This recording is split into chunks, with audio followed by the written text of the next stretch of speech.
Kita akan beralih begitu ya kepada Pak Edi. Pak Edi, tadi disebutkan juga begitu ya secara total ini impactnya 6,7 miliar dolar Amerika Serikat untuk sawit, kakao, kopi begitu ya. Nah, tapi secara rinci tanggapan Anda terkait dengan undang-undang ini seperti apa dan potensi kerugiannya juga seberapa besar sih Pak untuk sektor ataupun juga komoditas sawit? Baik, terima kasih. Jadi memang kita sekarang ini ekspor ke Eropa itu memang kecenderungannya sudah mulai turun karena mereka sudah banyak aturan. Nah, tapi memang sekarang masih di sekitar angka 4 juta ton untuk minyak sawit. Itu udah dalam bentuk prosesnya. Dan memang dari 4 juta tersebut itu cukup besar. Karena kalau total dari devisa ekspor kita di tahun 2022 itu sekitar 39,2 miliar US dollar atau sekitar 600 triliun. Nah itu angka tertinggi pernah kita capai di tahun lalu. Nah kalau apabila ini memang nanti diberlakukan, karena memang tadi saya sampaikan Pak Bara, bahwa saat ini baru diberlakukan tapi belum diimplementasikan. Ya implementasinya itu baru 18 bulan setelah tanggal 29. Nah jadi seperti itu, jadi kalau kita lihat seperti ini, devisa kita ini di tahun lalu itu 39,07 ya ini. Nah kemudian kita lihat untuk ekspor ya, kita ekspor sini memang kita untuk ke Uni Eropa kita lihat. Nah kita lihat, seperti ini ya. Kita lihat memang Uni Eropa itu mulai turun, justru seperti dikatakan Pak Menteri tadi bahwa kita akan masuk ke pasar-pasar non tradisional. Kita lihat di sini Amerika itu mulai naik, kemudian Cina juga cenderung naik. Nah, kemudian India ini tahun ini agak turun memang setelah Covid, namun Pakistan dan Bangladesh cenderung naik. Jadi memang berdampak tadi seperti disampaikan juga Pak Bara, utamanya memang di sini kalau untuk EUDR adalah terhadap petani.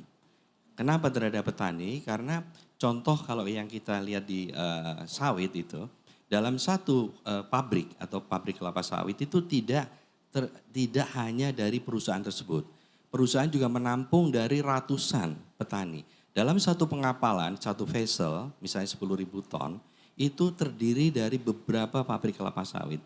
Sehingga berapa dokumen apabila itu tadi yang disampaikan Pak Menteri masuk dalam kategori atau benchmarking di high risk country, artinya bahwa itu high risk country kita harus melakukan due diligence, ya, itu 9% dari barang yang diekspor. Jadi setiap pengapalan berapa ribu dokumen yang harus dilampirkan, itu menyulitkan.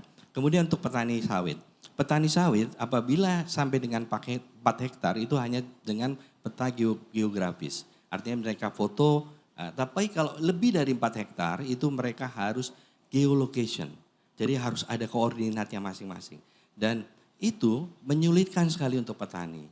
Nah memang di sini kendalanya adalah kalau untuk perusahaan memang pemerintah sudah melakukan total moratorium itu di tahun 2019. Dengan Impres nomor 5 tahun 2019. Tetapi petani tidak ada moratorium untuk sawit. Untuk sawit, jadi untuk sawit moratorium untuk perusahaan itu sudah total di tahun 2019. Nah untuk petani itu masih ada Undang-Undang nomor 12 tahun 92, itu adalah Undang-Undang Sistem Budidaya Tanaman di mana petani boleh memilih semua komoditi yang dia inginkan. Apabila tidak dibolehkan oleh pemerintah harus mengganti. Itu bunyi di undang-undangnya begitu. Nah artinya bahwa disinilah memang yang tadi sampaikan Pak Bara, kesulitan kita adalah di petani.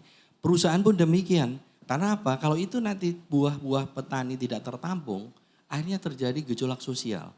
Yang terjadi di sini bukan justru mengentaskan kemiskinan kalau diberlakukan, justru malah menambah kemiskinan. Bara, kalau misalnya tadi kita berbicara terkait dengan agendanya apa sih Pak sebetulnya begitu? Apa yang direncanakan oleh Uni Eropa? Karena kalau kita berbicara terkait dengan komoditas sawit ya, kita ketahui bahwa sawit memang tengah berkompetisi begitu terhadap produk-produk minyak nabati asal Uni Eropa, yang mana sebetulnya by data juga tidak akan menang begitu ya untuk minyak-minyak nabati asal Uni Eropa, sehingga akhirnya tercetuslah begitu ya undang-undang ini. Kemudian disebutkan juga bahwa tidak sedikit yang menyebutkan bahwa undang-undang ini sebetulnya ditujukan bukan untuk anti deforestasi, bukan untuk lingkungan, tapi ke persaingan dagang sebetulnya Pak. Tapi apakah hal ini memang sudah terlihat begitu oleh Kementerian Perdagangan? Kementerian Perdagangan sendiri menilai hal ini seperti apa? Dan kenapa pada ujungnya ditarik ke produk-produk lain seperti kopi dan juga kakao Pak Bara? Jadi gini ya, kami di Kementerian Perdagangan tidak mau berasumsi ya. Nah, apakah mungkin aja ada hidden agenda, ada maksud-maksud tertentu. Dan kalau kita bicara soal lingkungan hidup ya, kita juga punya komitmen pemerintah Indonesia. Bahwa kita sadar bahwa climate change itu suatu hal yang sangat real. Suatu ancaman harus kita tangani sama-sama. Perlu ada kerjasama global. Tapi sebetulnya kontribusi Indonesia pada usaha untuk memperlambat climate change itu juga sangat besar. Ini ada Pak Hadi Daryanto ya. Dulu Pak Hadi itu Sekretaris Jenderal Kementerian Kehutanan. Pak Hadi juga sangat tahu apa saja yang dilakukan Indonesia. Partisipasi kita misalnya di COP ya, Climate Change Summit setiap tahun, itu juga sangat besar. Kita juga punya National Determined Contribution ya, itu kontribusi yang harus diberikan oleh masing-masing negara untuk menangani perubahan iklim, climate change. Itu juga sangat kuat kita. Dan kita kan juga negara yang bisa dikatakan Pak ya, kita dengan Brasil ya, yang luas hutannya itu, tropical forest itu terbesar di dunia. Betul Pak Hadi? Dan kita sadar bahwa kontribusi Indonesia ya untuk memperlebat dan menangani climate change itu juga sangat besar. Dan Presiden Jokowi juga punya komitmen yang sama. Dan kita di Kementerian Perdagangan juga sadar itu.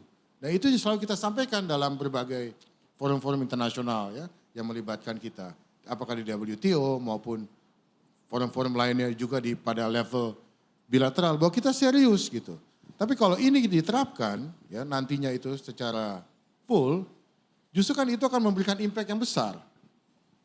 Ya, apakah misalnya Eropa kan juga penting bahwa Eropa sebagai suatu kekuatan EU, kekuatan geopolitik yang sudah sangat lama. Sebuah advance ekonomi sebagai common market, kan mereka juga punya kewajiban, tanggung jawab juga untuk memastikan bahwa seluruh dunia itu juga bisa sejahtera seperti mereka gitu. Nah caranya bukan dengan menerbitkan regulasi seperti ini, tapi mereka harus mengengage negara-negara yang masih emerging, the so-called emerging economies seperti Indonesia. Dan kami juga siap untuk kerjasama. Tapi kalau begini, ini kan suatu regulasi yang bersifat drastis. Yang impactnya oke lah, misalnya itu bisa memperlambat climate change, memperlambat deforestation. Tapi apakah kemudian juga itu bagus bagi kepentingan rakyat banyak? Ya kan? Kita kan mau dunia ini lebih prosper, lebih global. Kalau dunia ini lebih prosper, kita punya misalnya negara-negara yang emerging ini bisa menjadi suatu kekuatan ekonomi juga. Itu kan juga bagus bagi Uni Eropa, kan untuk trade mereka juga bagus. Mereka bisa mengekspor barang-barang ke sini. Ya. Tapi kan ini tidak dilakukan dengan semangat yang menurut saya mungkin betul, tapi impact-nya itu tidak mereka perhitungkan. Sehingga meng-create apa yang namanya unnecessary non-tariff barriers. Yang itu melanggar juga prinsip-prinsip yang ada di World Trade Organization, WTO. Dan mereka selalu protes dengan berbagai kebijakan kita di WTO. Tapi mereka juga menghasilkan ini yang juga bersifat diskriminatif dan menghasilkan itu unnecessary barriers. Dan itu tentu kita sikapi sekarang, kita pelajari. Kalau memang diperlukan kita akan mengambil langkah-langkah pada level multilateral juga di WTO. Sekarang ini kita punya 3 kasus yang aktif di WTO.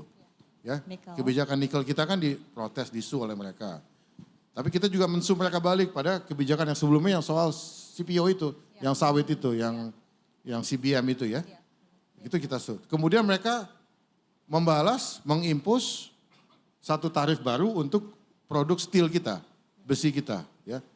Nah itu kemudian juga sekarang kita sedang dalam proses untuk mengajukan gugatan. Ya. Nah mereka tidak suka dengan kebijakan kita, tapi juga mereka menghasilkan kebijakan yang bersifat diskriminatif dan bertentangan dengan prinsip-prinsip WTO. Dan negara-negara maju itu, terutama juga EU, selalu bicara soal free trade. Pentingnya free trade. Nah ini kan bertentangan dengan prinsip-prinsip free trade, perdagangan bebas, yang tujuan utamanya apa free trade itu? Untuk bisa meningkatkan ekonomi. Enggak, kompetitifnya satu, tapi juga kesejahteraan dari seluruh dunia ini, terutama dari the emerging economies.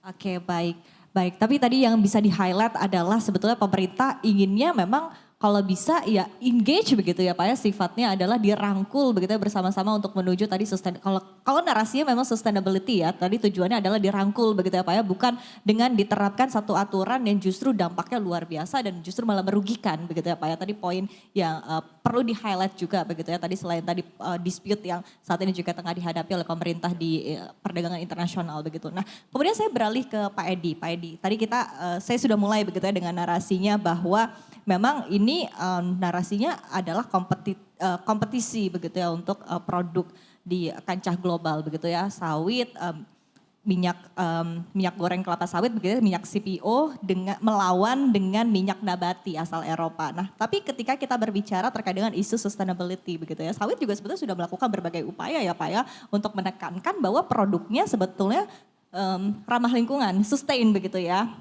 Sebetulnya poin-poin apa Pak yang mungkin sekali lagi bisa ditegaskan begitu ya oleh pengusaha kelapa sawit bahwa memang sudah banyak langkah-langkah yang dilakukan begitu untuk menuju sustainability dan juga ramah lingkungan.